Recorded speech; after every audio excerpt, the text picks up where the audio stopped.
తాకట్టులో ఉన్న మీ బంగారం ఈ రోజు ఎంత ధర చేస్తుందో కొమ్మూరి గోల్డ్ వాళ్ళకి కాల్ చేస్తే ఫ్రీ గోల్డ్ కాస్ట్ చెక్ చేసి చెప్తారు. Hello, welcome to Suman TV. నేను మీ రోషన్. దాదాపు 1000 సినిమాల్లో నటించి తనేంటో ప్రూవ్ చేసుకున్న the one and only legendary actress dubbing Janaki garu. So dubbing Janaki గారు నమస్తే. 65 సంవత్సరాల సినిమాల్లో యాక్ట్ చేయడం గొప్ప కాదు, ఇప్పటికీ యాక్ట్ చేయడం అనేది గొప్ప. ఎలా అనిపిస్తుంది జానకమ్మ? డబ్బింగ్లు చెప్పాను, గ్రూప్ డాన్సులు చేశాను, ఎక్కడం కోసం చేశాను తప్ప దీని మీద ఇంట్రెస్ట్ లేదు నాకు ఎప్పుడు. బట్ జానకి గారు రాగానే రెడ్ కార్పెటా, లేకపోతే చాలా మంది చెదిరించుకోవటం, అసహించుకోవటం, నీ మొహం ఇలా ఉండాలి, నా మొహం అలా ఉండాలి, లేకపోతే నీ చిన్న చిన్న క్యారెక్టర్స్ కూడా పెద్ద పెద్ద హేమీలు, ఈ హీరో పక్కన నేను కూడా హీరోయిన్గా యాక్ట్ చేయాలి, నిలబడాలి, ఏదైతే అదైంది అని చెప్పి ఎప్పుడు ట్రై చేయలేదమ్మా? చాలా మంది క్వశ్చన్ అడుగుతుంటారు నన్ను, ఏ హీరో బాగా అంటే మీకు సపోర్ట్ కానీ లేకపోతే మీరు సపోర్ట్ చేసిన కానీ ఆర్టిస్టులు అంటే ఎవరని చెప్తారమ్మా మగవాళ్ళల్లో? ఎవ్వరూ నాకు సపోర్ట్ చేయలేదు. బట్ పెద్ద పెద్ద స్టార్లకి అమ్మకి చేశారు కదా, ఏ హీరోతో యాక్ట్ చేస్తున్నప్పుడు నా కొడుకులాగా నాకు టచ్ అయింది గుండెకి అనిపించిన హీరో అంటే ఎవరని చెప్తారు మీరు? డబ్బింగ్ జానకి గారు మనకు బాగా కాంపిటీషన్ అవుతున్నారు ఏమో అనుకున్న యాక్టర్స్ లేరా అమ్మా? నిజంగా చెప్పండి. పడి పడి పడి పడి చేసిన ఇదే లేదు. అంటే ఒక క్యారెక్టర్ ఆర్టిస్టు 1000కి పైగా సినిమాలు చేశారంటే దానికి అర్థం మీ మంచితనమైనా కావచ్చు, ఇంకొకటి డిమాండ్ చేయకుండా ఇచ్చింది తీసుకొని చేసే మైండ్ సెట్ అయినా ఉండొచ్చు. రెండిట్లలో ఎక్కువ ఏది వర్కౌట్ అయింది మీకు ఇన్ని సినిమాలు చేయడానికి? అసలు చెప్తే నవ్వు వస్తూ ఉంటుంది అన్నమాట. సీతాకోక చిలుక హిట్ సినిమాలో అంత పెద్ద క్యారెక్టర్ వేసి ఇచ్చింది ఎంత అనుకుంటున్నారు? 2500 నాకు. చాలా చిన్న వయసులో 13-14 ఏళ్ళకే ప్రేమ పెళ్ళి అనగానే నాన్నగారి ఫీలింగ్ ఏంటి అసలుకి? అదొక సినిమా తీయొచ్చు, అంత పెద్ద గొడవలు అయ్యేది. ఎస్కేప్ అంతే. క్రిస్టియన్ అనే ఇంటర్ కాస్ట్ అనే పోలీస్ స్టేషన్లో ఎక్కి పెద్ద పెద్ద గొడవలు చేశారు. ఎక్కడ పరిచయం మీకు అసలు ఆయన? పెద్దాపురంలో హార్మోనియం వాయించడానికని వచ్చాడు. అక్కడ మీకోసం మంచి ట్యూన్ కట్టుంటారు. ఆర్థికంగా చితికిపోయారు, చివరి రోజుల్లో విడాకులు, 4-5 పెళ్ళిళ్ళు, పిల్లలు వదిలేసిపోవటం, ఎన్నెన్నో చూసాం. ఎందుకు ఆ కష్టం అప్పుడున్న లేడీ యాక్టర్స్ కంటే ఏం చెప్తారు జానకి గారు మీ మాటల్లో? ఎంతో మందిని చూసారు. నీ కొండ మించి ఊడి పడిన వాళ్ళు ఎవరు లేరు, అందరూ కష్టాలు పడిన వాళ్ళు, అందరు కష్టాలు ఉంటాయి. నాటకాలకు వచ్చిన కప్పులు గిప్పులు అన్నీ తాకట్లో పెట్టుకున్నాం. మహానటి సావిత్రమ్మ, ఆమె దానాలు ఒంటి మీద ఉన్నాయి కూడా ఇచ్చేస్తుంటారంట. ఎవరు అడిగినా అంటే చీరలు కూడా తాకట్టు పెట్టి ఆమె దానాలు చేస్తుంటారంట. అంటే ఇవన్నీ విని విని విని విని అసలు ఆమె సినిమా జీవితం ఎలా ఉంటుందో చూద్దామని వెళ్ళిపోయారు ప్రస్థానం. ఈ మేకప్ అది తీసేటప్పుడు మామూలుగా అలవాటు చెప్పుని తీసేస్తారు కదా, గాజులు గీజులు అలా తీసి అలా ఎన్ని పారేసుకుందా. మీరు వచ్చిన మీ తర్వాత ఎన్నో సంవత్సరాల తర్వాత ఇండస్ట్రీకి వచ్చారు. ఈరోజు సౌత్ ఇండియాలో one of the richest actor పేరంటే శోభన్ బాబు గారి పేరే చెప్తారు. సగం చెన్నై అయిందే. ఒక డ్రామా వేయడం కోసం ఆయన నేను కలిపి ఒక డ్రామా వేస్తే అప్పుడు అలా రిక్షాలు ఆ పావలా కూడా ఆయనకి ఇవ్వడానికి లేదు అప్పుడు శోభన్ బాబు గారి దగ్గర. ఒక షూటింగ్లోనూ లేకపోతే ఒక ఫంక్షన్లోనూ తింటున్న అన్నం ప్లేట్ని ఒక పెద్ద హీరోయిన్ కాలుతో తన్నారు. ఎందుకనమ్మా అది? హీరోయిన్ కాదు, ఒక artist, character artist. Hi, hello, welcome to Suman TV. నేను మీ రోషన్. సో ఎందరో మహానుభావులు అందరికీ మా వందనాలు. ఎందుకంటే దాదాపు 65 సంవత్సరాల క్రితం చెన్నపట్టణం నమ్ముకొని ఒక అమ్మాయి సినిమాలలో ట్రై చేద్దామని వెళ్ళి ఎటువంటి బ్యాక్గ్రౌండ్ లేకుండా దాదాపు 1000 సినిమాల్లో నటించి తనేంటో ప్రూవ్ చేసుకున్న the one and only legendary actress dubbing Janaki garu. So dubbing Janaki గారు నమస్తే. నిజంగా మీ పేరు విన్నప్పుడంతా ఒక తెలియని ఒక పులకింత. ఎందుకంటే అమ్మ క్యారెక్టర్లకి పెట్టింది పేరు డబ్బింగ్ జానకి గారు. అమ్మ అంటే ఇలానే ఉండాలి కదా, అంత సహజ నటన, క్యారెక్టర్లో ఒదిగిపోవటం, విలక్షణమైన ఒక ఎక్స్ప్రెషన్స్, అది మీకు మాత్రమే సాధ్యం. ఎలా అనిపిస్తుంది అమ్మ? అంటే ఇన్ని సంవత్సరాల జర్నీ ఎవరికి దొరకదు అసలుకి. 65 సంవత్సరాల్లో సినిమా యాక్ట్ చేయడం అంటే 65 సంవత్సరాల సినిమాల్లో యాక్ట్ చేయడం గొప్ప కాదు, ఇప్పటికీ యాక్ట్ చేయడం అనేది గొప్ప. ఎలా అనిపిస్తుంది జానకమ్మ? అప్పుడు మ్యారేజే వచ్చాను నేను, మా ఆయన ఇద్దరం కలిసే వచ్చాను చెన్నైకి. చిన్న వయసులోనే పెళ్ళయింది. ఆయన మిలిటరీలో పనిచేసేవారు. బతకాలి కాబట్టి ఎవరి మీద ఆధారపడకూడదు, అమ్మా నాన్నని ఏం అడగకూడదు. సో మన కాళ్ళ మీద మనం బతకాలి అని దాని మీద నాటకాలు, పద్మనాభం గారి నాటకాలు వేశాను, రక్త కన్నీరు నాటకాలు వేశాను, డబ్బింగ్లు చెప్పాను, గ్రూప్ డ్యాన్సులు చేశాను. బతకడానికి వీలుండే అన్ని పనులు చేశాను నేను. అందువల్ల డబ్బులు కావాలి, బతకాలి, మేము చెన్నైలో ఉండాలి, మా అమ్మ నాన్నని ఎవరిని ఒక పైసా మనం అడగకూడదు అని నేను మా ఆయన అనుకుని అలాగే బతికేవాడు. ఆయన మిలిటరీకి వెళ్తూ పోతూ వస్తూ ఉండేవారు. ఆ టైంకి వెళ్ళేసి మళ్ళీ వస్తూ ఉండేవారు. ఆ టైంలో మా అత్తగారు ఎవరో వచ్చి ఇక్కడ నాకు తోడుగా ఉండేవారు అనమాట, చెన్నైలో. అది ఓకే. బతకడం కోసం చేశాను తప్ప దీని మీద ఇంట్రెస్ట్ లేదు నాకు ఎప్పుడు. ఇప్పుడు ఈ జనరేషన్లోనే ఇంట్లో ఫ్యామిలీ ఒక అమ్మాయి ఇండస్ట్రీకి వెళ్తుందంటే ఒప్పుకోవడం చాలా కష్టం. అండ్ ఆ రోజుల్లో మీ వారు దగ్గరుండి మిమ్మల్ని సపోర్ట్ చేస్తూ ఇండస్ట్రీలో నువ్వు యాక్ట్ చేయి, వచ్చిన అవకాశాన్ని వదులుకోవద్దు, కష్టపడు, అవకాశాల కోసం తిరుగు అని చెప్పడం అనేది గ్రేట్. ఆయన పేరేంటి? జాన్ బాబు. జాన్ బాబు గారు ఎక్కడున్నా గారు హ్యాట్సప్ సార్. ఎందుకు అంటే మిమ్మల్ని సిల్వర్ స్క్రీన్ మీద మా వైఫ్ని నేను ఒక మంచి స్టార్గా, ఒక మంచి యాక్ట్రెస్గా చూడాలని ఆయన కోరిక, లేకపోతే ఇది ఎవరి కోరిక కాదు, కేవలం ఒక వృత్తి అంతే. పని చేయాలి, బతకాలి అన్న దానికోసమే మేము వచ్చాం అంతే. బట్ జానకి గారు రాగానే రెడ్ కార్పెటా, లేకపోతే చాలా మంది చేదరించుకోవటం, అసహించుకోవటం, ఫోటోలు ముఖాన్ని విసిరేయటం? కార్పెట్ అనేది ఎవరికి ఉండదులేండి. ఇప్పుడు ఉండే జనరేషన్ వెనకాల ప్రొడ్యూసర్లు, హీరోలు, నాన్నలు అది ఉంటే తప్ప ఇప్పుడు రెడ్ కార్పెట్ అనేది ఎవరికి లేదు. మామూలుగా అస్సలు లేదు. ఎందుకంటే నీ మొహం ఇలాగ ఉండాలి, నా మొహం అలాగ ఉండాలి, లేకపోతే నీ ముక్కు ఇంతే ఉండాలి, నుదురు ఇంతే ఉండాలి, కొలతలతోటి వేయించేవాళ్ళు వేషాలు. అందుకని కష్టాలు పడ్డారు. ప్రతి ఒక్కళ్ళు కష్టాలు పడిన వాళ్ళే తప్ప కష్టాలు పడకుండా ఎవరు రాలేదు. మీకేం వంకలు చెప్పలేదా వచ్చిన కొత్తల్లో? ఎవరు వంకలు అంటే ఆర్టిస్ట్గా నేను ప్రూవ్ చేసుకునేదాన్ని. ఎక్కడన్నా డైలాగ్ ఇస్తే టప్పని చెప్పేసేదాన్ని. అందువల్ల నీకు నటన రాదు అని ఎవరు అనలేదు. కానీ నేను పెద్దగా ప్రయత్నాలు కూడా చేయలేదు. ఒక హీరోయిన్ అవ్వాలనో లేకపోతే ఇంకేదో అవ్వాలనో నాకు ఆశలు ఉండేవి కాదు. ఓహో ఇంకా రాలేదే మనకని ఆలోచన లేదు అసలు మాకు. నాకు బాగా గుర్తుంది భూ కైలాస్. అవును, మన జమున గారి పక్కన చెలికత్తె. అవును, చెలికత్తె. అవును. ఓకే. ఆ వాటికే టెస్ట్ మేకప్లు చేసి ఫోటోలు తీసి ఆ రోజుల్లో చిన్న క్యారెక్టర్స్. అవును, ఆ చిన్న వేషాలకి చాలా టెస్టులు చేసేవాళ్ళు, మేకప్లు చేసేవాళ్ళు, ఫోటోలు తీసేవాళ్ళు. అలా ఉండేది అప్పుడు ఆ రోజుల్లో. బట్ మీరు చేసిన అన్ని క్యారెక్టర్స్ కూడా, చిన్న క్యారెక్టర్స్ కూడా పెద్ద హేమీలు, స్టార్ హీరోయిన్స్గా రాణించిన గొప్ప భామలు అని చెప్పుకోవచ్చు. అందమైన భామలు కూడా. ఎక్కడో ఒక చోట మనకు మైండ్లో గట్టిగా కొట్టిద్ది కదా, ఈ హీరో పక్కన నేను కూడా హీరోయిన్గా యాక్ట్ చేయాలి, నిలబడాలి, ఏదైతే అదైంది అని చెప్పి ఎప్పుడు ట్రై చేయలేదమ్మా? చాలామంది క్వశ్చన్ అడుగుతుంటారు నన్ను. నాకు ముందు అటువంటి ఆలోచన అనేది నా మైండ్లో లేదు. అలాంటి ఆలోచన నేను పెద్ద స్టార్ అవ్వాలనో, లేకపోతే నాతో పాటు వచ్చిన ఆర్టిస్టులు చాలామంది నాకన్నా ముందే మంచి స్టార్లు అయిపోయారు. వాళ్ళని చూసి అసూయ కూడా పడేదాన్ని కాదు నేను. సరే, వాళ్ళ అదృష్టం వాళ్ళు అయ్యారు. ఓకే, మనం బతుకుతున్నాం కదా, ఇండస్ట్రీలోనే ఉన్నాం కదా.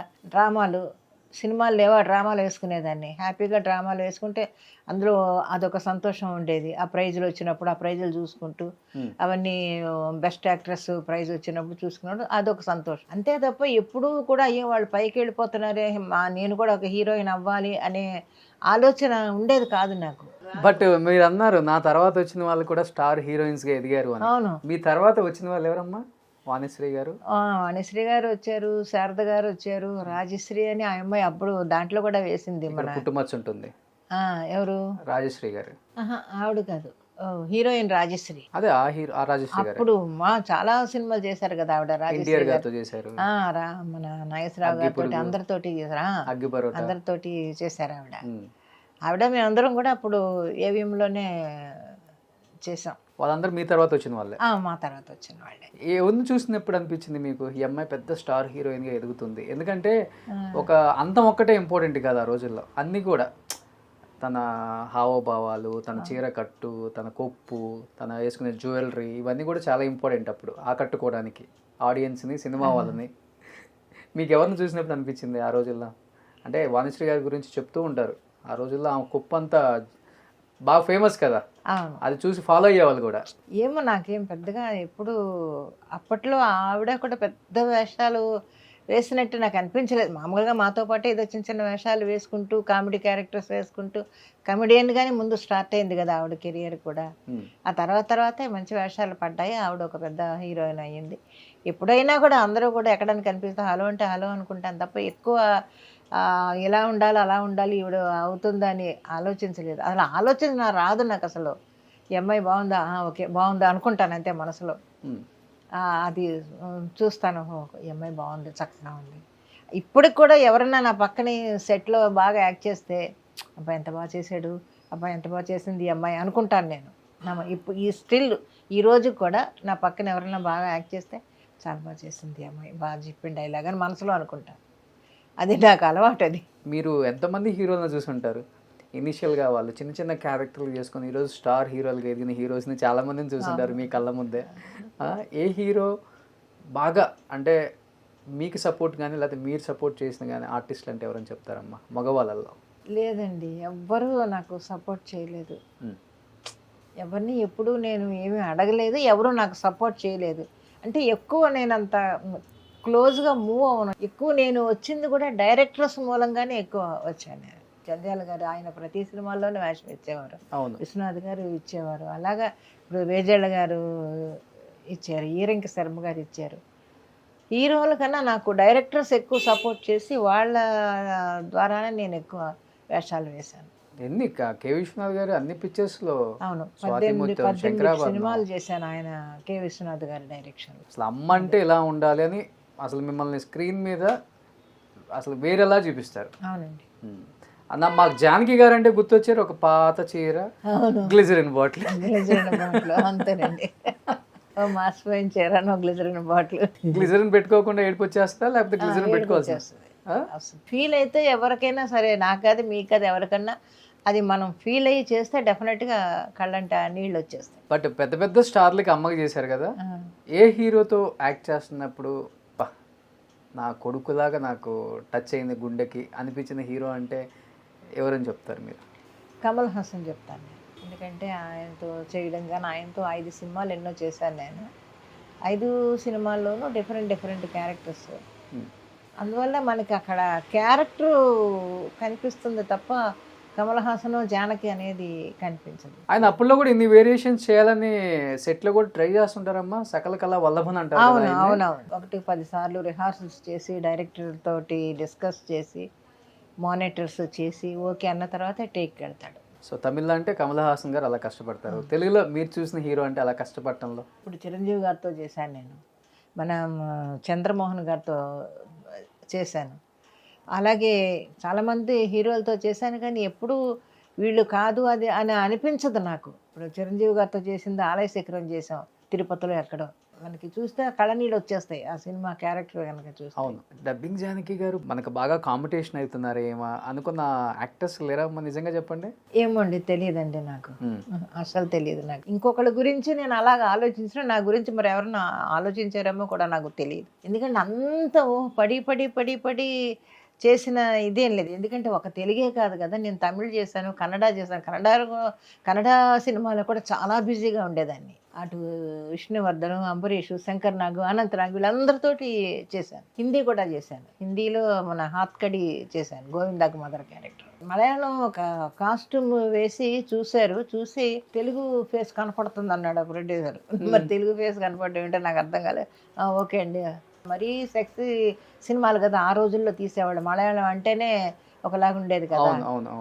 అందుకని వద్దండమే చాలా హ్యాపీ అనిపించింది నాకు. కానీ మీరు అన్నారు ఒక మాట, డాన్సర్గా కూడా చేయాల్సి వచ్చింది నేను ఒకనొక టైంలో, ఇబ్బందులు పడాల్సి వచ్చింది అన్నారు కదా, ఎలాంటి టైంలో డాన్సర్గా చేయాల్సి వచ్చింది అసలు మీరు? డాన్సర్గా అంటే గ్రూప్ డ్యాన్స్లో చేశాను. గ్రూప్ డ్యాన్స్ చేసేటప్పుడు నేను ఇంకా చాలామంది ఆర్టిస్టులు ఉన్నారు, ఇప్పుడు అందరూ బాగా ఓల్డ్ ఏజ్ అయిపోయారు. ఆవిడైతే లేరు, మన శ్రీదేవి మదర్, ఆవిడ కూడా గ్రూప్ డాన్సర్ చేశారు. శ్రీదేవి గారు మదర్, మీ అందరూ గ్రూప్ డాన్సర్స్ చేసేవాళ్ళు. ఇండస్ట్రీకి వచ్చిన కొత్తల్లోనే మనకి ఏది దొరికితే అది, ఒక డైలాగ్ ఉండే వేషం, ఒక సీన్, ఓకే వచ్చి వేస్తాను, లేదు డ్రామా ఉంది ఆ టైంలో, ఓకే వస్తాను, డ్రామాకి వెళ్ళిపోయేదాన్ని. అంటే ఒక క్యారెక్టర్ ఆర్టిస్టు 1000కి పైగా సినిమాలు చేశారంటే దానికి అర్థం మీ మంచితనమైనా కావచ్చు, ఇంకొకటి డిమాండ్ చేయకుండా ఇచ్చింది తీసుకొని చేసే మైండ్ సెట్ అయినా ఉండొచ్చు. రెండిట్లలో ఎక్కువ ఏది వర్కౌట్ అయింది మీకు ఇన్ని సినిమాలు చేయడానికి? అప్పట్లో డబ్బులు చాలా తక్కువ కదండి ఆ రోజుల్లో. అవును అమౌంట్లు చాలా తక్కువ. అవును. అసలు చెప్తే నవ్వు వస్తూ ఉంటుంది అన్నమాట. సీతాకోక చిలుక భారతీరాజా గారు డైరెక్షన్లో, ఏడుద నాగేశ్వరరావు గారు ప్రొడ్యూసర్, అంత పెద్ద సినిమా, అంత హిట్ సినిమాలో అంత పెద్ద క్యారెక్టర్ వేసి ఇచ్చింది ఎంత అనుకుంటున్నారు? 2500 నాకు. ఏంటమ్మా అవును, 2500? 2500 అండి. అప్పటికి చాలా పెద్ద యాక్ట్రెస్ మీరు. అవును, అలాగే ఉండేది. మరి సప్తపది అంత పెద్ద క్యారెక్టర్ 3000 ఇచ్చారు నాకు బుచ్చిరెడ్డి గారు. ఈ రోజు మీరు రోజుకు ₹1,00,000 తీసుకుంటున్నా పెద్ద గొప్ప కాదు మనకి. ఆ రోజులు అవే చాలా గొప్పగా ఉండేది అన్నమాట. మీ హైయెస్ట్ రెమ్యునరేషన్ అంటే ఏమని చెప్తారు మరి? హైయెస్ట్ అంటే ఇప్పుడు ఇప్పుడు కాదు, సినిమాలలో ఇప్పటి వరకు చేస్తూనే ఉన్నారు కదా. మొన్న అవును. పెద్ద పెద్ద యాక్టర్స్ తో చేశారు, పెద్ద పెద్ద స్టార్లతో చేశారు, పెద్ద అమ్మ క్యారెక్టర్లు. అవును, హైయెస్ట్ అని ఏం చెప్పుకోవడానికి ఏం లేవు. నార్మల్ గా ఉంటాయి. ఎంత అంటే అంత 1,00,000 ఉంటుందా? డెఫినెట్ గా ఉంటుంది. ఇప్పుడు అది ఈ జనరేషన్, ఈ రోజు కూలీలు వచ్చాక ఇప్పట్లో రెమ్యునరేషన్ చాలా తక్కువ. సినిమాకి ఇంతనే మాట్లాడేవాళ్ళు. అది ఇంక 10 రోజులు ఉండదు, 20 రోజులు, నెలల తరబడి జరిగినా కూడా అంతే. ఏంటి అంత సూపర్ డూపర్ హిట్ సినిమాలకు 2,000 రెమ్యునరేషన్, 2,500 రెమ్యునరేషన్? అవును. Oh my God. చెప్పుకోరు ఎవరును ఆ రోజుల్లో అంత తీసుకున్నాం అనేది. నేను చెప్తున్నా, మన తప్పే ఉంది ఇందులో. తప్పే ఉంది, ఇచ్చింది చెప్పారు అంతే. కుటుంబ సభ్యులు ఎంతమంది? ఎందుకంటే ఈ అమౌంట్లు చూసి ముందు అసలుకి లేదులేండి, వాళ్ళు ఎవరు ఉండేది నేను, మా ఆయన, మా పిల్లలు ఉండేవాళ్ళం అంతే. అసలు మీ తోడబుట్టిన వాళ్ళు ఎంతమంది ఉన్నారు? చాలా మంది, మొత్తం 14 మంది అనుకుంటాను. అనుకుంటున్నాను. అవును, ఎందుకంటే లేదండి అందరూ చనిపోయారు. నేనే 9వ దాన్ని అనుకుంటా. 14 మంది మీరు? మరి ఆ రోజుల్లో పిల్లలు ఎంతమంది అనుకుంటున్నారు? ఒక్కొక్కళ్ళకి మాకు ఎంతమంది పిల్లలు అని అడిగేవాళ్ళు, ఎంతమంది డబ్బు అని అడిగేవాళ్ళు కాదు. మీకు ఎంతమంది పిల్లలు అని అడిగేవాళ్ళు. ఆ రోజుల్లో ఎంతమంది పిల్లలు ఉంటే అంత గొప్ప. మా ఇళ్లలో నాకు తెలిసి మా ఇంట్లో ఒక 14 మంది, మా తాతగారి ఇంట్లో వాళ్ళు ఒక 12 మందో 13 మందో. ఎవరినన్నా మీరు ఆ రోజుల్లో ఆర్టిస్టులను కనుక్కోండి, మేము 10 మందిమో లేకపోతే 9 మందిమో 20 మందిమో అలా అంటారు తప్ప ఒకళ్ళు ఇద్దరని చెప్పరు. ఆ రోజుల్లో ఆర్టిస్టులు మీరు ఎవరు అడిగినా కూడా మేము ఇంతమంది ఉన్నామని చెప్తారు. అప్పుడు ఆ రోజుల్లో అంత అది గొప్ప అనమాట. ఎంతమంది పిల్లల కంటే అంత గొప్ప, అదే పెద్ద ఆస్తి. ఈ దీనివల్ల ఈజీ డెలివరీ కదండి. అప్పట్లో హాస్పిటల్స్కి వాటికి వెళ్ళేవాళ్ళు కాదు కదా, ఇంట్లోనే డెలివరీ అయిపోయేది. ఇంట్లోనే మంత్రసాన్ని వచ్చి డెలివరీ చేసేది. ఎంతమంది ఆడవాళ్ళు, ఎంతమంది మగవాళ్ళు మీరు గుర్తులేదా? నిజంగా గుర్తులేదు. అయితే మిగిలిన వాళ్ళు ఎవరు అంటే మా అన్నయ్య కూడా లేరు. మా అన్నయ్య కూడా చనిపోయారు. ఇంకా ఉన్నవాళ్ళు 4 ఆడపిల్లలు ఉన్నాం అంతే. రాజమండ్రిలో ఒక చెల్లి ఉంది, వైజాగ్లో చెల్లి ఉంది, నేను చెన్నైలో ఇంకో చెల్లి, అంతే 4. సరే, ఆడవాళ్ళంటే గుర్తుండాలి, మగవాళ్ళంటే గుర్తుంటారు కదా. 4 మగవాళ్ళు. నేను చెప్తున్నాను కదా, నేను 9వ దాన్ని, మా అన్నయ్య 8, మా అన్నయ్య తర్వాత నేను. అంత ముందు పుట్టిన వాళ్ళందరూ చనిపోయారు. ఇప్పుడు మా నాన్నమ్మ కాశీ అంతా వెళ్ళి ఏదో పూజ చేయించుకొని అది చేయించుకొని వీడు బతికితే చాలు అనుకున్నట్టుగా అప్పుడు మా అన్నయ్య బతికాడు. ఇంక అప్పటి నుంచి మీరు అన్నట్లుగానే ఇప్పుడు ఒకళ్ళు ఇద్దరిని పోషించడానికే అటుపక్క ఏమో మీకు ఇప్పుడు ఉన్న ఖర్చులు తెలుసా అని ఒకడు అంటాడు. అవును, ఇప్పుడు ఒకరిని పెంచడం ఎక్కువ అని ఒకడు అంటారు. అవును, అలాంటిది 14 మందిని నాన్నగారు పెంచి పోషించారు అంటే నాన్నగారు ఏం పని చేసేవాళ్ళు? నేత పని, బట్టల వ్యాపారం, నేతలై నేయించేవారు. ఆర్థికంగా కూడా బాగానే మంచి కుటుంబం, బాగానే ఉండేది. కానీ వీళ్ళందరూ ఎవరు లేరు. నేను చెప్పేది ఏంటంటే 7 పోయిన తర్వాత 8వ వాడు మా అన్నయ్య, 9వ దాన్ని నేను. ఇంకెక్కడి నుంచి జనరేషన్ ఉన్నారు తప్ప వాళ్ళు ఎవరు బతకలేరు. అప్పట్లో పిల్లలు అందరూ ఎంతమంది ఉన్నారంటే ఇంతమందే ఉండేవాళ్ళు. 10 మందికి తక్కువ ఏ ఇంట్లోనూ ఉండేవాళ్ళు కాదు. ఫంక్షన్ జరిగితే మీ ఫ్యామిలీ సరిపోతుంది. అవును, మీరే 100 మంది అవుతారు. మీరెంత మంది అన్నారు? నేనంతా 3. మరి మీరెందుకు 3తో సరిపెట్టుకున్నారు? వద్దులండి, మేము ఇంకెక్కడ పనులు చూసుకోవాలా, ఇంక పిల్లల్ని కంటూ కూర్చోవాలి. 2 అబ్బాయిలు, 1 అమ్మాయి. ఎవరైనా వచ్చారా ఇండస్ట్రీకి? మా లక్ష్మి ఒకరితే డబ్బింగ్ చెప్తూ ఉంటుంది, డబ్బింగ్ ఆర్టిస్ట్. చెన్నైలో ఉంటారు. నేను మాట్లాడాను ఒకసారి. అమ్మాయి వాడు మా పెద్ద అబ్బాయి మ్యూజిక్ అని తిరిగాడు కానీ వాడు షైన్ అవ్వలేదు. ఇప్పుడు అక్కడ చెన్నైలోనే ఉంటున్నాడు.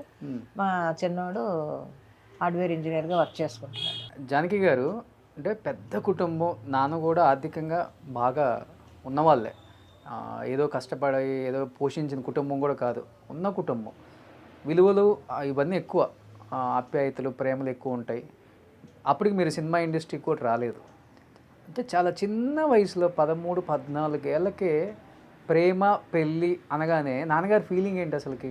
ఇంకా ఇంట్లో అమ్మాయి ఎవరినో లవ్ చేస్తుంది, పెళ్లి చేసుకుంటుంది అంటే సహజంగా వస్తాయి కదా గొడవలు. పెద్ద పెద్ద గొడవలు అయ్యాయి, చాలా పెద్ద గొడవలు. అదొక సినిమా తీయొచ్చు, అంత పెద్ద గొడవలు అయ్యాయి. చివరికి ఒకటే నిర్ణయించుకొని మా ఆయన చేపట్టుకొని నేను చెన్నై వచ్చేసాను. ఎస్కేప్. అంతే, ఇద్దరం కలిసి చెన్నై వచ్చేసాం. చెన్నై వచ్చి ఇక్కడ కాపురం పెట్టుకున్నాం. అక్కడ అమించకర్లో వాళ్ళ మేనత్త ఎవరో ఉన్నారు, వాళ్ళ ఇంటికి తీసుకొని వెళితే వాళ్ళ ఇంట్లోనే కొన్నాళ్ళు ఉండి ఇంకా అక్కడి నుంచి కొంచెం నిలదొక్కున్నాక ఒక చిన్న రూమ్ తీసుకొని ఆ రూమ్లో కాపురం పెట్టుకున్నాం. అంటే నాన్నగారి కోపం ఎక్కడ? ఆయన క్రిస్టియన్ అనే, ఇంటర్ క్యాస్ట్ అనే? చాలా పెద్ద గొడవలు అయ్యి పోలీసులు పోలీస్ స్టేషన్లు ఎక్కి పెద్ద పెద్ద గొడవలు చేశారు. ఒక సినిమా తీయొచ్చు అయితే. సినిమా తీయొచ్చు. అలాగా జరిగింది. ఆ గొడవలన్నీ జరిగి అంతా సర్దమడిన తర్వాత చివరికి ఏంటంటే మళ్ళీ మా ఆయనకి మా నాన్నకి ఎంతో ప్రియమైన అల్లుడు అయిపోయాడు. బాగా క్లైమాక్స్ అంతే అవుతుంది. బాగా చూసుకోవడం ఆయన్ని. ఎక్కడ పరిచయం మీకు అసలు ఆయన? అక్కడ పెద్దాపురంలో ఏదో డ్రామాకి వెళ్ళాను. ఆయన సెలవు మీద వచ్చాడు, మిలిటరీ నుంచి సెలవు మీద వచ్చి, ఆయన హార్మోనిస్టు, హార్మోనియం వాయించడానికని వచ్చాడు అక్కడికి. అక్కడ పరిచయం. మీకోసం మంచి ట్యూన్ కట్టుంటారు. ఏమో తలరాతను ఎవరు మార్చలేరు కదా. కాదు, తలరాతను ఎవరు మార్చలేరు కదా. ఏమో. సో ఫస్ట్ మీరే ప్రపోజ్ చేశారు అయితే? ఏమో ఎవరు ప్రపోజ్ చేశారు, ఆ ప్రపోజ్ అనే పదమే నాకు తెలియదు. ప్రేమ అనే పదం ఒకటి అంతే. బట్ మంచివారమ్మా, ఎప్పుడు కష్టపెట్టకుండా. ఎందుకంటే ఇండస్ట్రీని అర్థం చేసుకోవడం చాలా కష్టం. టైమింగ్స్ ఉండవు మీకు. షిఫ్ట్ వెళ్తూనే ఉండాలి. ఒక షూటింగ్ తర్వాత ఒక షూటింగ్ ఎన్ని డైలీ మీరు ఒక 5-6 షూట్లను చేసి ఉంటారు కదా. లొకేషన్స్ మారుతూ 7 to 1, 2 to 9, అవును, 6 to 2. కష్టమే, డే అండ్ నైట్ కష్టపడేవాళ్ళం ఆ రోజుల్లో. అవును. బట్ అవన్నీ అర్థం చేసుకోవాలి. భర్త అనే వ్యక్తి కూడా కదా, అది ఇంపార్టెంట్ చాలా. అండ్ దట్టు ఇండస్ట్రీలో ఎక్కువ మిస్అండర్స్టాండింగ్స్ ఉంటాయి ఫ్యామిలీలలో. ఇక్కడే గొడవలు వచ్చేది, విడాకులు కూడా అయ్యేది కూడా. బట్ అది అర్థం చేసుకున్నారంటే ఆయన మంచితనం ఏంటి అర్థం అవుతుంది కూడా. ఏం చెప్తారు ఒక మాటలో మీ వారి గురించి? ఏం చెప్పను, ఏం చెప్పడానికి ఏం లేదు. ఒక మంచి మనిషి అంతే. మనుషుల్ని అర్థం చేసుకుని ప్రేమించే ఒక మనిషి, అంతకు మించి చెప్పలేను. ఎందుకంటే ఇంటికి ఎవరు వచ్చినా భోంచేసి వెళ్ళండి అని అంటాడు ఆయన. లేని వాళ్ళకి సహాయం చేస్తాడు. ఇంట్లో వస్తువులు తాకట్టు పెట్టి హెల్ప్ చేసిన రోజులు చాలా ఉన్నాయి. అవునా? మరి ఓకే. అలాంటివన్నీ చాలా చేశాడు మా ఆయన. అంత ఎర్లీగా చనిపోవడానికి ఏంటమ్మా రీజన్? షుగర్ అనుకుంటాను. షుగరు దీనివల్ల వచ్చింది, డయాబెటిక్. బట్ మీ సక్సెస్ని చూశారు కదా ఆయన? చూశారు. ఏ సినిమాలు ఇష్టం సార్కి బాగా మేబీ? ఏం ఎప్పుడు దాని గురించి డిస్కస్ చేయలేదు మేము. ఏ సినిమా అంటే ఆయన ప్రతి సినిమా చూసేవారు ఆయన. ఎవరైనా ఫ్రీ చేస్తే పరుగులు పెట్టడం, వెళ్ళి చూడడం అంతే. అది తెలుగు సినిమాలు చెన్నైలో చాలా కష్టం, వచ్చేవి కాదు కదా, రావు. అవును. సో లావాదేవీలంతా ఆయనే చూసుకుని ఇంట్లో ఉండేటప్పుడు పిల్లల్ని చూసుకోవడం, మరి నేను షూటింగ్కి వెళ్తే వాళ్ళకి పిల్లల్ని రెడీ చేసి గబగబా స్కూల్కి పంపించడం అవన్నీ చాలా హెల్ప్గా ఉండేవాడు ఆయన. సో పెళ్ళయ్యాక ఆర్మీ వదిలేసి వచ్చేసారు? ఇంకా వదిలేయలేదు. అది ఏదో సమ్ యాక్సిడెంట్ ఏదో అయ్యింది, బ్యాక్ బోన్ దగ్గర ఏదో చిన్న ఇది అయింది. అయిన తర్వాత అప్పుడు కూడా పిలిచేవాళ్ళు, సంవత్సరానికి ఒకసారి పిలిచేవాళ్ళు.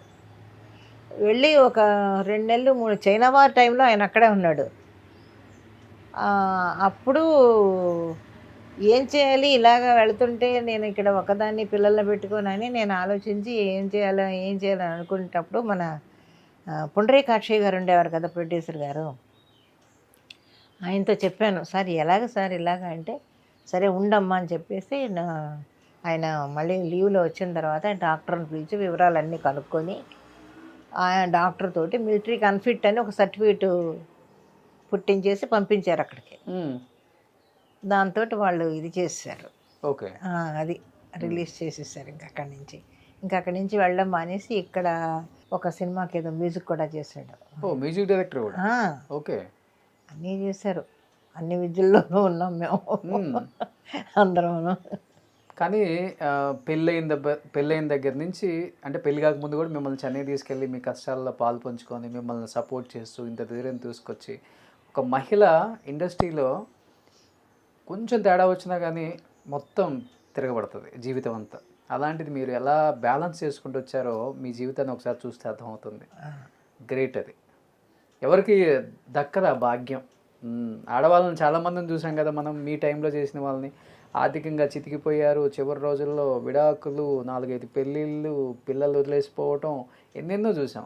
ఎందుకు ఆ కష్టం అప్పుడున్న లేడీ యాక్టర్స్ కంటే ఏం చెప్తారు జానకి గారు మీ మాటల్లో? ఎంతో మందిని చూసారు మీ ఏమీ కళ్ళతో. లేదండి, నేను ఒకటే చెప్తాను, మనిషికి సహనం అనేది ఉండాలి మెయిన్. ఆ సహనం లేకపోతే ఎవరు ఏం చేయలేరు. ఆ సహనంలోనే మనం ఒక నెమ్మది ఇదిగా ఉంటే హ్యాపీగా గడిచిపోద్ది. వస్తాయి కష్టాలు అనేవి అందరికీ వస్తాయి. ఎవ్వరు నీ కొండ మించి ఊడిపడిన వాళ్ళు ఎవరు లేరు. అందరూ కష్టాలు పడిన వాళ్ళు, అందరి కష్టాలు ఉంటాయి. వాటిని తట్టుకొని ఇది నా ఇల్లు, నా సంసారం, నా పిల్లలు అని మనం నిలబడగలిగితే డెఫినెట్గా వాళ్ళు సక్సెస్ అవుతారు. దానికి ఉదాహరణ నేనేం చెప్పచ్చు. అవును, ఎందుకంటే డబ్బులు లేనప్పుడు బాధపడలేదు, ఉన్నప్పుడు సంతోషపడలేదు. నీకు 10 రూపాయలు వచ్చిందా, 10 రూపాయలు ఖర్చు పెట్టుకున్నాను. 20 రూపాయలు వస్తే 20 రూపాయలు ఖర్చు పెట్టుకున్నాను. అందువల్ల మనిషికి అనేది తృప్తి అనేది ఉండాలి ముందు. అయ్యో నాకు కోట్లు రాలేదని ఆలోచించలేదు.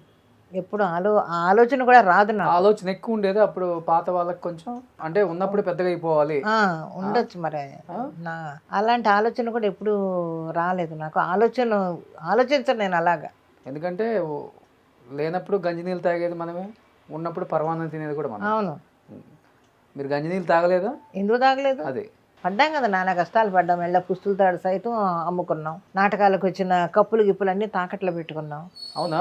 మరి అప్పట్లో వెండి కప్పులు కదా, ఇప్పుడంటే చెక్కలు ఇస్తున్నారు తప్ప ఆ రోజుల్లో వెండే కదా ఇచ్చేవాళ్ళు. ప్యూర్ ఉంటుంది, ప్యూర్ వెండి. అవును. మరి అవన్నీ అమ్ముకొని తాకట్లు పెట్టుకొని మరి బతికే మరి పిల్లల్ని పెంచుకోవడానికి అలా జీవించాం. కాబట్టి ఈరోజు ఇలాగా ఉన్నా కూడా ఓహోని లగ్జరీగా మేము వెళ్ళలేకపోతున్నాం. రూపాయి విలువ తెలుసు. మా పిల్లలు బాగున్నారు, మా పిల్లల కన్నా వాళ్ళ పిల్లలు ఇంకా బాగున్నారు. ఇప్పుడు హ్యాపీ, అందరూ చక్కగా జాబులు చేసుకుంటున్నారు, ఎవ్వరికి ఏ లోటు లేదు, హ్యాపీగా ఉన్నారు. సో మనవరాళ్ళంతా జాబులు చేసుకుంటున్నారు. ఎవరికి ఇండస్ట్రీ అంటే ఇష్టం లేదు.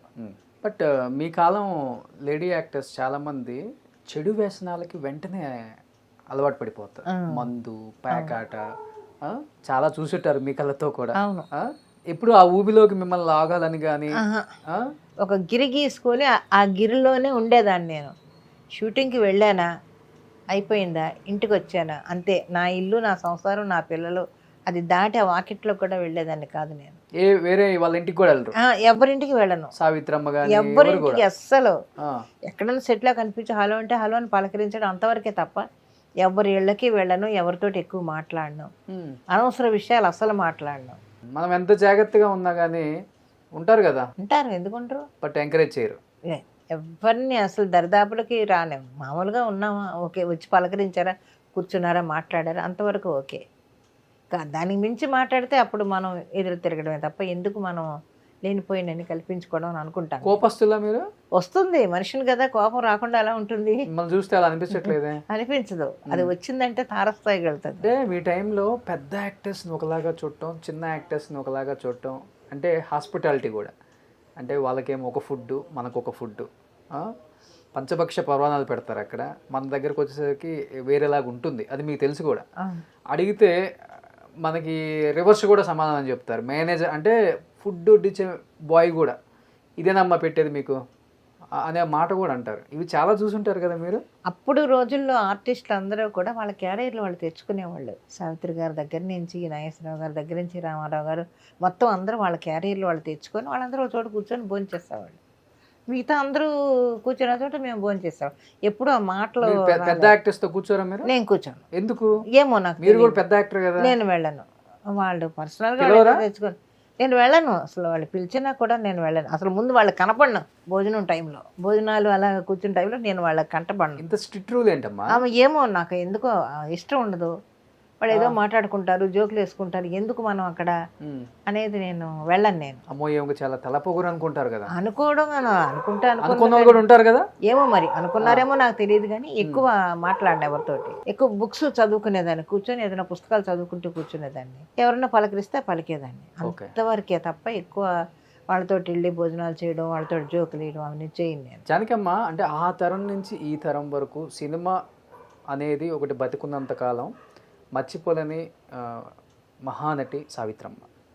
మహానటి ఒక సినిమా తీస్తే ఈ తరం అంటే ఇప్పుడున్న యంగ్ జనరేషన్ కూడా అసలు ఆమె ఎలా బతికారు, ఎలాంటి సినిమాలు తీశారు, ఆమె రియల్ లైఫ్ స్టైల్ ఎలా ఉంటుందో కనుక్కోవడానికి, చూడటానికి మాత్రమే వెళ్ళారు. అంటే ఆమె సినిమా జీవితం గురించి ఎవరికి అక్కర్లేదు, ఎందుకంటే ఆమె గురించి మనం గొప్ప గొప్ప చరిత్ర విన్నాం. ఆమె దానాలు ఒంటి మీద ఉన్నాయి కూడా ఇచ్చేస్తుంటారంట. ఎవరు అడిగినా అంటే చీరలు కూడా తాకట్టు పెట్టి ఆమె దానాలు చేస్తుంటారంట. అంటే ఇవన్నీ విని విని విని విని అసలు ఆమె సినిమా జీవితం ఎలా ఉంటుందో చూద్దామని వెళ్ళిపోయారు ప్రస్థానం. మీరు ఆమెని రియల్ లైఫ్లో చూశారు, రియల్ లైఫ్లో చూశారు, మళ్ళీ రియల్ లైఫ్లో ఆమె చరిత్రను కూడా చూశారు. ఏం చెప్తారు సావిత్రమ్మ జీవితం గురించి మీరు? నేను ఆవిడతోటి ఎక్కువ క్లోజ్గా చేశాను, సినిమాలు ఆవిడతో చేశాను. ఆవిడ ఒక మదర్ చేశారు, నేను ఒక మదర్ చేశాను. తర్వాత ఆవిడ హీరోయిన్ చేసేటప్పుడు చిన్న చిన్న వేషాలు ఆవిడ పక్కన వేశాను. కానీ ఎప్పుడు అదే చెప్తున్నాను కదా, ఎంతలో ఉండాలో అంతలోనే ఉండేదాన్ని తప్ప ఎక్కువ క్లోజ్గా వెళ్ళేదాన్ని కాదు. కానీ ఆమెకి ఇష్టం కదా తెలుగు వాళ్ళన్నా, తెలుగు యాక్టర్స్ అన్నా, మన వాళ్ళన్నా. వాళ్ళ ద్వారాని ఎలా ఉండేదంటే వాళ్ళు ఎంతసేపు హీరోలు వాళ్ళు వీళ్ళు కలిసి మాట్లాడుకోవడం తప్ప మనలాంటి వాళ్ళని పలకరించి హలో అంటే హలో అంతవరకే. నేను ఎక్కువ అంత కలగ చేసుకునేదాన్ని కాదు.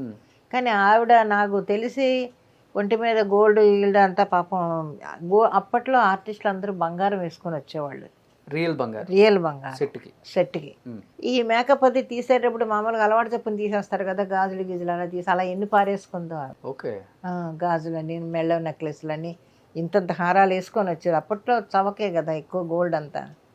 అలాగా వేసుకొని వచ్చినప్పుడు చాలా గోల్డ్ పోయేది ఆవిడకి. అలాగే ఆవిడతో ఉండేవాళ్ళే చాలామంది తీసేసుకున్నారు అని కూడా విన్నాం, కథలో విన్నాం తప్ప చూసింది లేదు. ఆవిడ ఇంట్లో ఉండేవాళ్ళే దొంగతనాలు చేశారు, ఆవిడ ఇదంతా తీసేసుకున్నారు అని. వ్యక్తిగతంగా ఎలా ఉంటారు? అసలు బాగుంటారు, సెట్లో అంతా కలిసి ఉంటారు, నవ్వుతూ ఉంటారు, అందరితోటి జోకులు వేసుకుంటూ సరదాగానే ఉంటారు ఆవిడ. నిజంగా మరి అంత తాగుడుకు బానిసయ్యారా సినిమాల్లో చూపించినట్టు? ఏమో మరి అయ్యి ఉండొచ్చు, మనకు తెలియదు. అదే చెప్తున్నాను కదా, ఆవిడ పర్సనల్ లైఫ్ విన్నాను తప్ప ఎప్పుడు ఆవిడని నేను డ్రంకర్గా నేను చూడలేదు. మరి ఇంట్లో తాగి ఉండేవారేమో తెలీదు, కానీ సెట్లో ఆవిడ తాగడం నేను ఎప్పుడు చూడలేదు.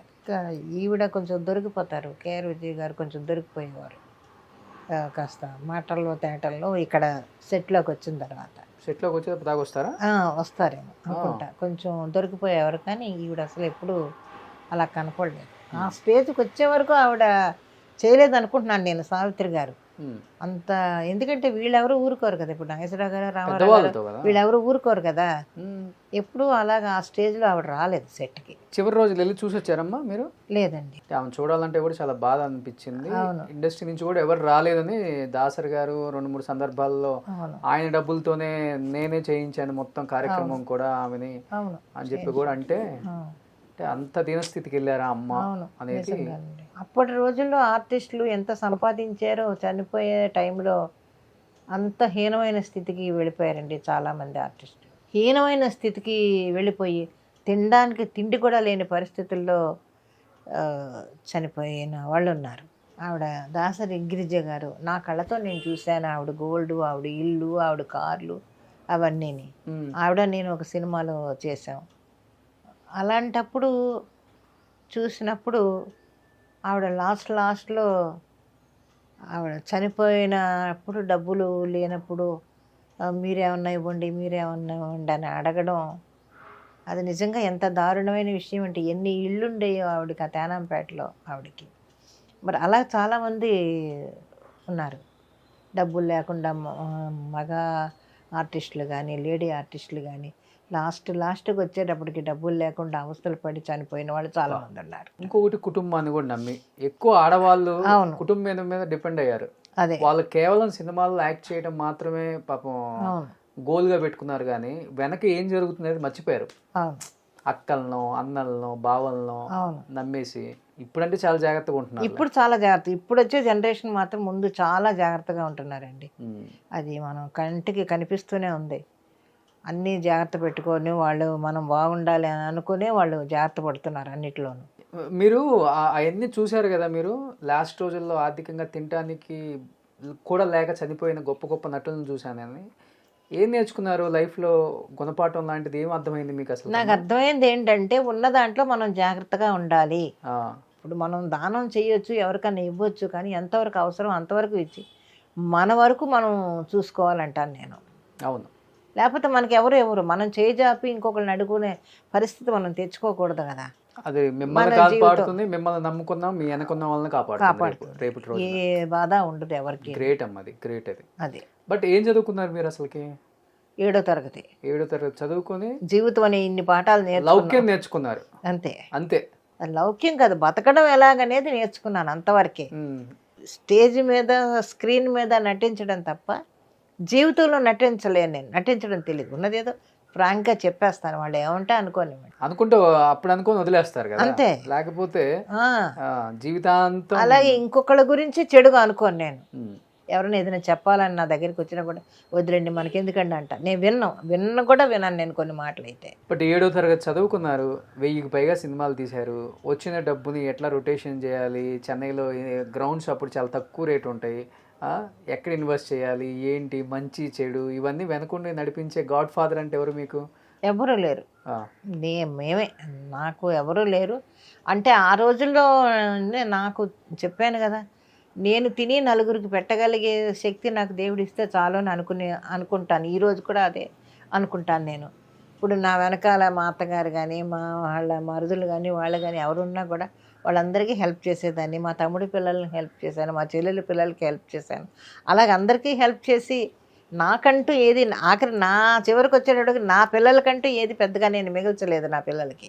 ఎంతోమంది ఆర్టిస్టులు సినిమాల్లో ఏదో చేసేద్దామని వచ్చి పాపం ఖర్చులకి తినడానికి లేక పార్కులలో పడుకున్న ఆర్టిస్టులను ఎంతోమందిని చూసుంటారు. అవునండి. ఎంతోమందికి కూడా బాగా సపోర్ట్ చేశారు, అన్నం పెట్టారు, షెల్టర్ ఇచ్చారని మేము వింటాం.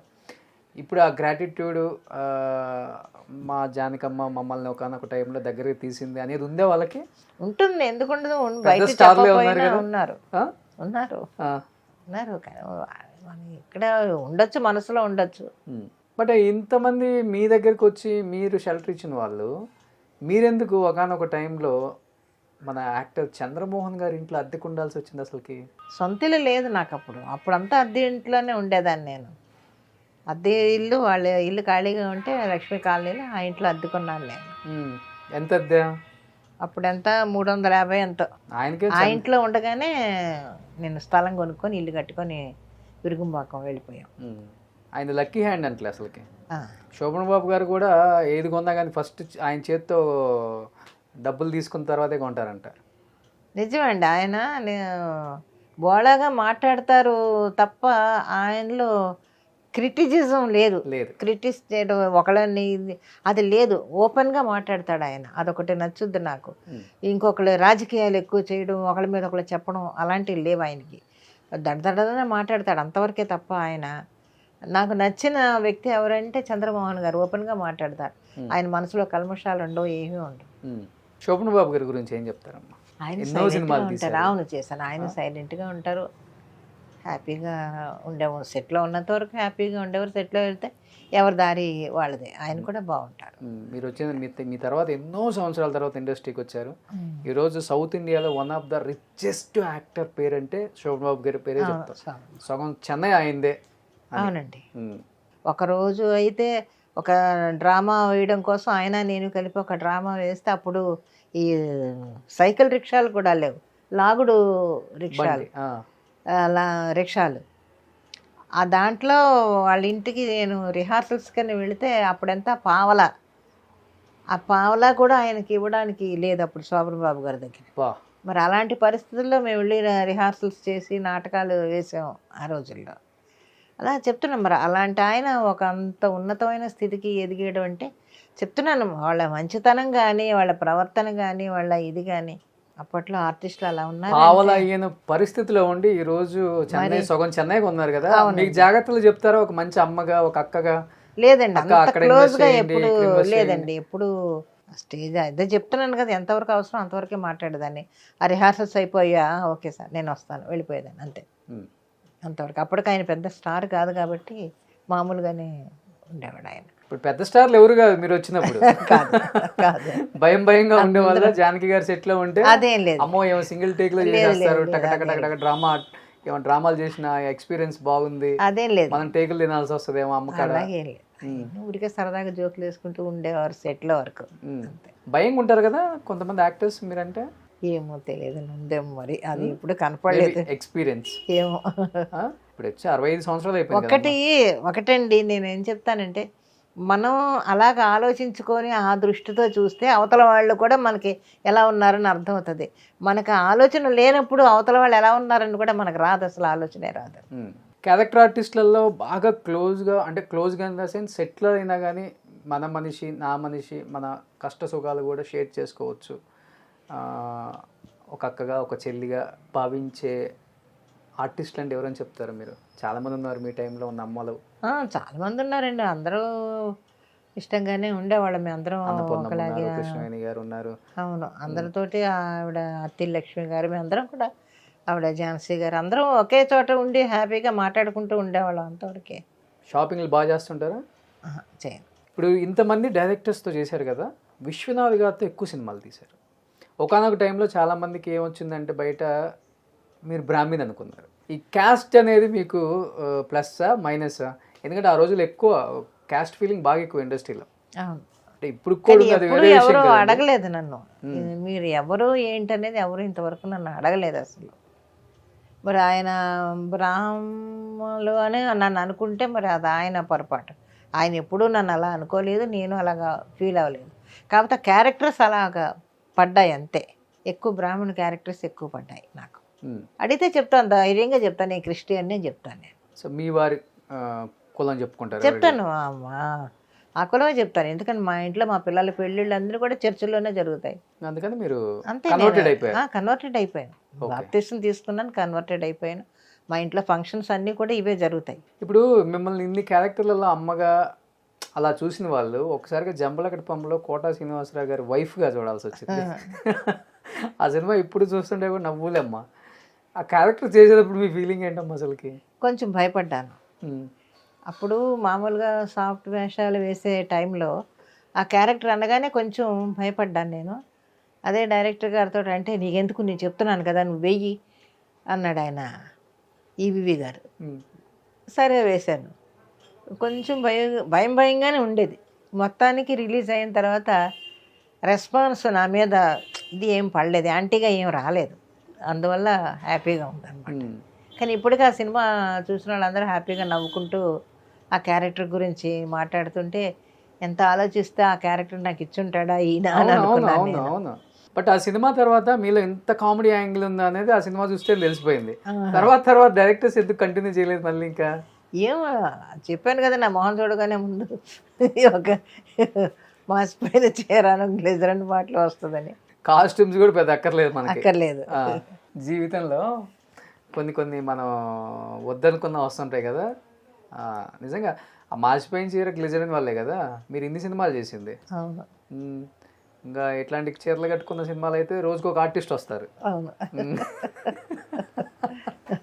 బట్ మీ రియల్ క్యారెక్టర్ కావచ్చు, లేకపోతే సినిమాల్లో చేసే క్యారెక్టర్స్కి భిన్నంగా ఉండే గయ్యాల క్యారెక్టర్స్ చేయాల్సి వచ్చినప్పుడు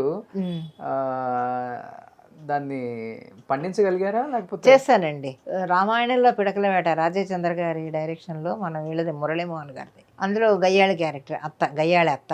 అదే సినిమా కన్నడలో చేశాను. కన్నడలో ఎక్కువ గయ్యాళి క్యారెక్టర్స్ చేశాను నేను. కన్నడలో ఎక్కువ గయ్యాళి క్యారెక్టర్సే చేశాను నేను. తెలుగులో అది ఒకటి గయ్యాళి క్యారెక్టర్. ఒక్కొక్క ఇండస్ట్రీలో ఒక్కొక్క షేడ్ చూపించొచ్చారు. అవును, అది చాలా గయ్యాళి క్యారెక్టర్. మరి అదే తమిళ్లో కొంచెం కామెడీ మిక్స్ అయిన క్యారెక్టర్స్ ఎక్కువ. తెలుగులో ఇప్పుడు ఏం చేస్తున్నారు? తెలుగులో శతమానం భవతి, జగదాత్రి, గుండె నిండా గుడి గంటలు. రెస్ట్ తీసుకోవాలనిపించట్లేదా? లేదు, నాకు ఖాళీగా ఉంటేనే రెస్ట్.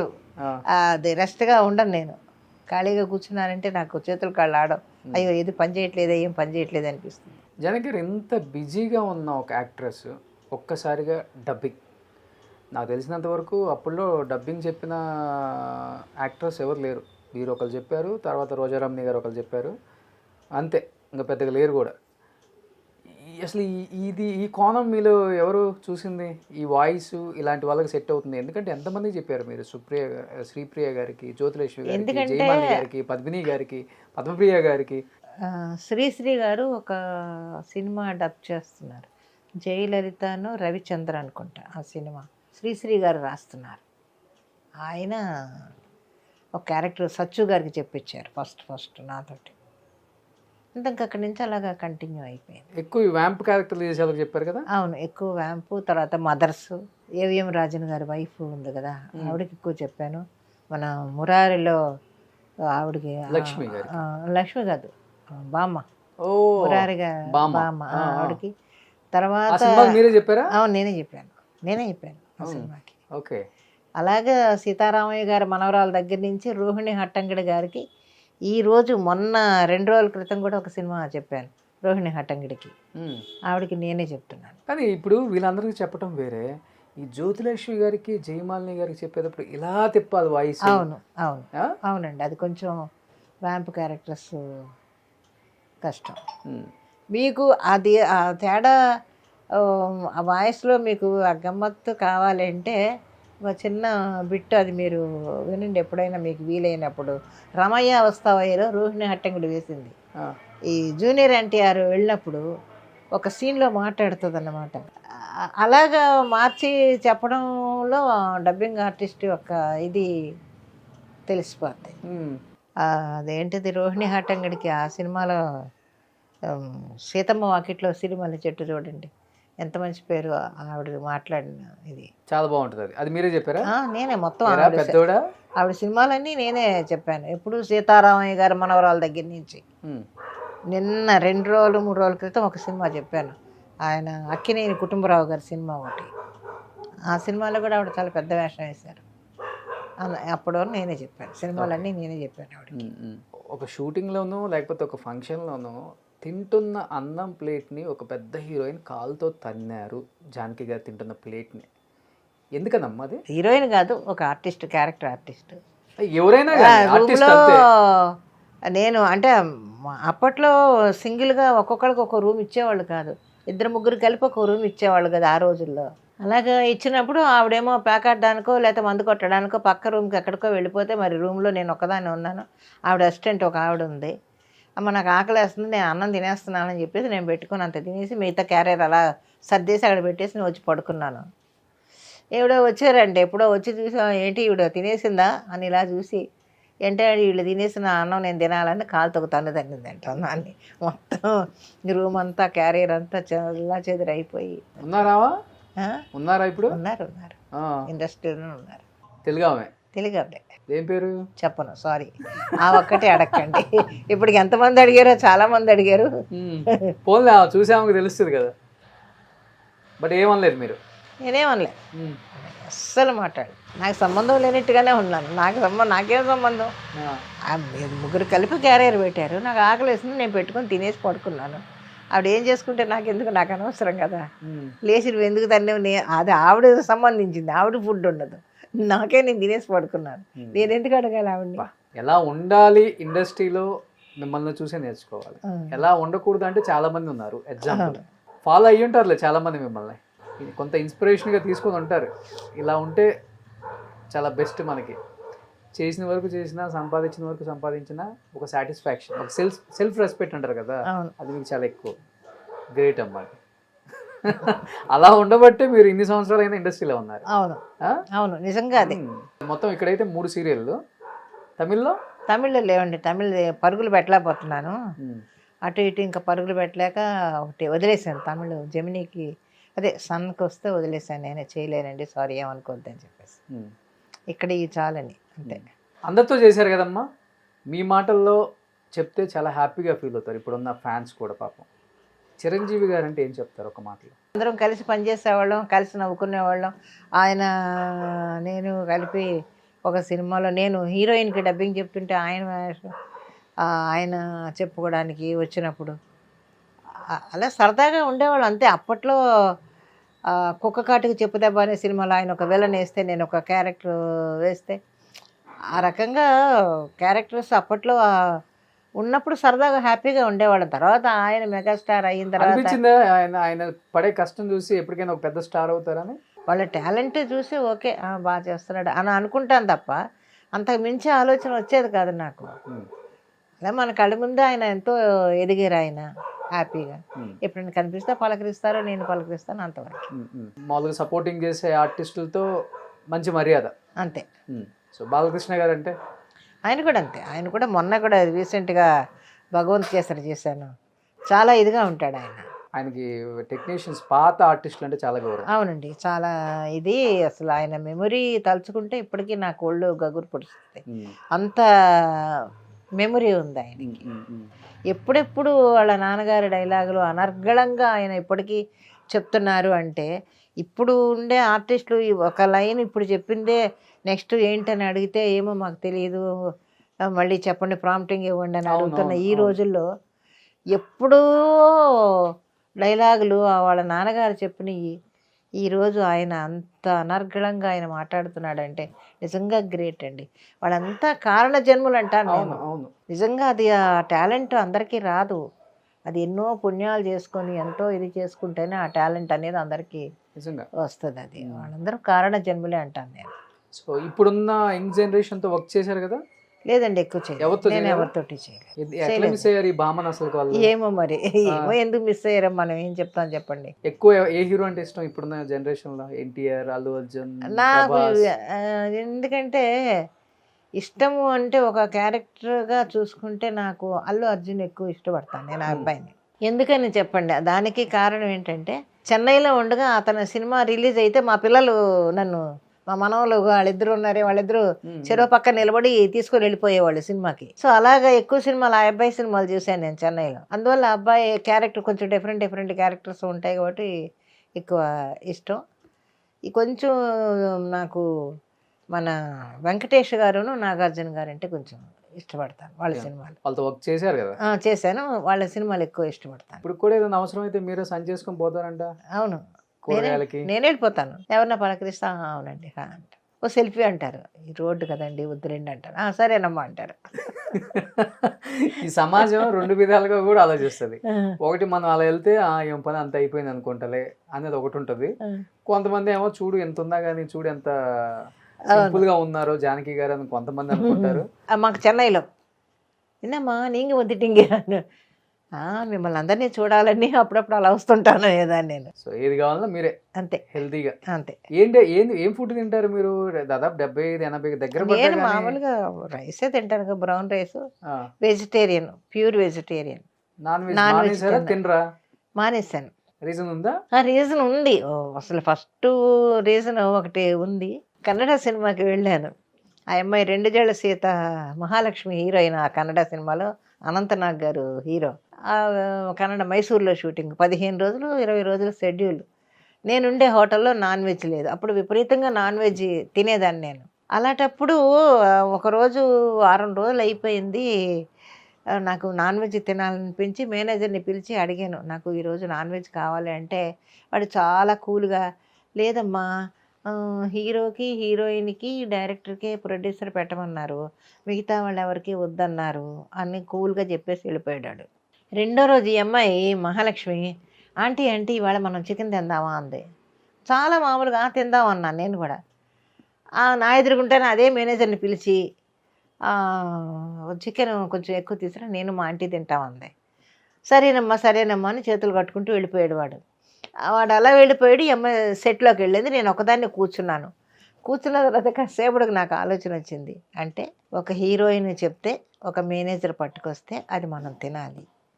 ఈ అలవాటు ఉండడం వల్లే కదా మనం ఇంత ఇబ్బంది పడుతున్నాం. అది అలవాటు మానేస్తే ఏదుంటే తినేస్తాం కదా మనం. అప్పుడు వచ్చిందా నాకు ఆ థాట్. మానేస్తాను. ఇంకా ఆ రోజు తిన్నాను. నెక్స్ట్ నుంచి కట్. ఓన్లీ సెట్లలో తింటాం, ఇంట్లో తింటున్నా? ఇంట్లో కూడా మానేశాను. ఇంకా నాన్ వెజ్ తినకూడదు అనుకున్నాను అంతే. అలవాటు ఉండడం వల్లే కదా నాన్ వెజ్ అని మనసు పీకుతుంది. అది తినకపోతే ఇంకేం ఉండదు కదా మనకి అని మానేశాను. అలాగా జరిగిన తర్వాత ఎప్పుడో ఇంట్లో కొంచెం ఎవరు లేరు, ఇంట్లో కూర వండుతూ ఉప్పు చూడాలనిపించేది కొంచెం తిన్నాను. అలా ఒక 2-3 రోజులు కొద్దిగా తిన్న తర్వాత ఈ లోపల ఏమైంది, మా చిన్నోడు ఎక్కడో వాడి ఆఫీసు ఎక్కడికో ఊరు చివరికి వెళ్ళిపోతే 25 మైళ్ళు మోపెడ్లో వెళ్ళాలి నైట్ డ్యూటీలకి. 25 మైళ్ళు వెళ్ళాలి, 25 మైళ్ళు రావాలి వాడు. నేను ఉద్యోగం మానేస్తానని ఎగురుతున్నాడు ఇంట్లో మావాడు. మా ఇంట్లో మా పెద్దోడుని మా లక్ష్మి ఇద్దరు, ఒరే వద్దురా జాబ్ మానేస్తే ఎలాగరా నువ్వు అదేనే వాళ్ళు అంటున్నారు. ఇవన్నీ వింటూనే ఉన్నాను, నేను కామ్గా ఉన్నాను. ఒకరోజు ఎప్పుడో ఫైన్ మార్నింగ్ నేను రిజైన్ చేసి వచ్చేసాను. ఎవడెళ్తాడు అంత దూరం, చలి, నైట్ డ్యూటీలు ఎక్కువైపోతున్నాయి అని చెప్పేసి మానేశాడు. కరెక్ట్గా అదే టైంలో నేను బెంగళూరు షూటింగ్కి వెళ్ళాను. బెంగళూరు షూటింగ్కి వెళ్తే పక్కనే ఒక శివాజీ నగర్ అని అక్కడ ఒక చర్చ్ ఉంది. ఆ చర్చ్కి వెళ్తాను నేను. ఆ చర్చిలో ప్రేయర్ చేసుకుంటూ అనుకున్నాను అనమాట.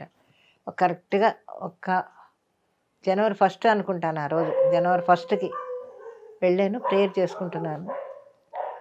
ఇంకొక వారం రోజుల్లో నా చిన్న కొడుక్కి జాబ్ వస్తే నేను ఇంకా జీవితాంతం నాన్ వెజ్ తిన్నాను, అన్నం కూడా నేను తిన్నా అనుకొని ప్రేయర్ చేసుకున్నాను.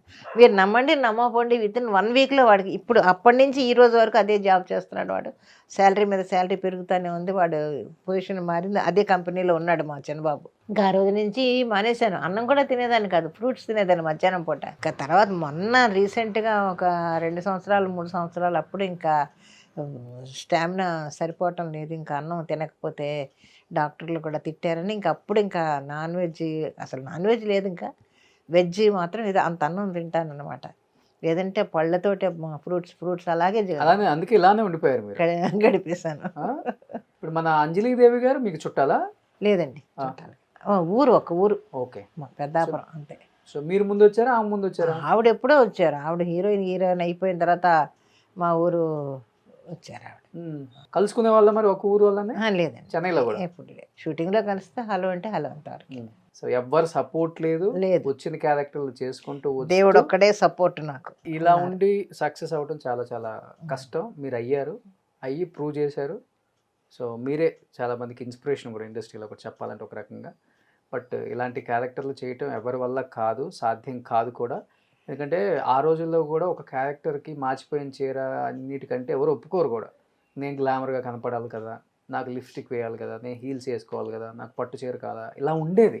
బట్ అలాంటిది మీరు క్యారెక్టర్ ఇంపార్టెంట్, క్యారెక్టర్లో ఒదిగిపోవాలంటే ఈ కాస్ట్యూమే కావాలి, ఇలానే ఏడవాలి, అప్పుడే మనకి జనం దగ్గర నుంచి మెప్తే అనుకున్నారు, చేశారు, నమ్మారు, డైరెక్టర్స్ నమ్మారు. అంతే. డైరెక్టర్స్ గొప్పతనం ఇది. ఇదంతా వాళ్ళు చెప్పిన దీనిగానే తయారయ్యేదాన్ని. ఈరోజు సీరియల్స్లో కూడా నా క్యారెక్టర్ ఎలా ఉంటుందో అలాగే తయారవుతాను తప్ప ఎక్స్ట్రాలు ఏం చేయను నేను. ఫస్ట్ డే ఏ గెటప్ వేసుకుంటానో చివరి వరకు నేను అలాగే ఉంటా. ఎక్కువ నగలు వేసుకోవడం, లేకపోతే ఆ నగలు అవసరం అనుకుంటే వేసుకుంటారు, లేకపోతే వేసుకోను. సో ఎనీ హ్యాపీ లైఫ్ అమ్మా? హ్యాపీగా ఉన్నానండి, నో రిగ్రెట్స్. హ్యాపీగా ఉన్నాను, చాలు ఈ జీవితానికి. ఇష్టం లేని ఫీల్డ్కి వచ్చి అందరినీ మీ వైపు తిప్పుకొని ఇన్ని సినిమాలు చేయటమే కాకుండా ఇన్ని సినిమాల తర్వాత కూడా 65 సంవత్సరాల తర్వాత కూడా, అంటే మీరు ఇండస్ట్రీకి వచ్చి 65 సంవత్సరాలు ఇంకా మీరు లైమ్ లైట్లో ఉండి, ఇదిగో నేనంటూ ఒకదాన్ని ఉన్నాను, ఇంకా చేస్తున్నాను, నన్ను ఆశీర్వదించండి అని. గ్రేట్, అది గ్రేట్. దేవుడు ఇచ్చిన గొప్ప బ్లెస్సింగ్ అది. నిజంగా తక్కువ మందికి వస్తుంది, అరుదుగా వస్తుంది. ఇప్పటికి చాలా మంది ఆర్టిస్టులు మాకు వర్క్ లేదు, మాకు పని లేదు, పిచ్చి ఎక్కుతుందని ఇంటర్వ్యూలో చెప్పే వాళ్ళని చూసాము. దేవుడి దయ వల్ల ఇప్పటికి నేను పని చేస్తున్నానని చెప్పే వాళ్ళని చూసాము. అలా చూసిన వాళ్ళలో వేళ్ళ మీద ఉంటారు, దానిలో మీరు ఒకరు. నిజంగా గ్రేట్. డబ్బింగ్ జానకి గారు పేరులోనే డబ్బింగ్ని యాడ్ చేసుకొని ఇంటి పేరుగా మారిపోయి మీకంటూ ఒక సపరేట్ ట్రాక్ ఈరోజు. సో జానకి గారు అంటే చాలామంది ఉంటారు, కానీ డబ్బింగ్ జానకి గారు అంటే ఒక్కళ్ళే ఉంటారు. ఆ ఒక్కళ్ళు మీరై నిలబడి మీ కుటుంబాన్ని, మిమ్మల్ని మీరు నిలబెట్టుకునే విధానం, ఆ నిలబెట్టుకునే విధానంలో ఎన్నో కష్టాలు, అవన్నీ దాటుకుంటూ వచ్చిన ఈ సక్సెస్. గ్రేట్. ఇలానే ఉండండి, హెల్తీగా ఉండండి, సంతోషంగా ఉండండి, మంచి సినిమాలు చేయండి ఇంకా. అండ్ మంచిగా సీరియల్స్ చేస్తున్నారు. అండ్ నాకు తెలిసి ఈ వయసులో ఇలా సింగిల్గా ఉండి క్యారెక్టర్లు చేసే ఏ అమ్మని నేను చూడలేదు. ఫస్ట్ టైం మిమ్మల్ని చూడటం. నాకు ఫ్లైట్ వేయండి, నాకు హోటల్ వేయండి అనేవాళ్ళే, కానీ ప్రొడ్యూసర్ గురించి ఆలోచించి నా వల్ల 10 రూపాయలు తగ్గినా భారం తగ్గుతుంది కదా అని. మంచి క్వాలిటీస్ ఉన్నాయి అమ్మ, చాలా నేర్చుకోవచ్చు. ఇంటర్వ్యూ చూస్తే చాలా నేర్చుకోవచ్చు అమ్మ దగ్గర నుంచి. కష్టం విలువ తెలిసిన వాళ్ళు కాబట్టి ఎప్పుడు ఇలానే ఉంటారు. ఇలానే ఉండాలని మనస్ఫూర్తిగా కోరుకుంటున్నాను. Thank you so much Janaki అమ్మ.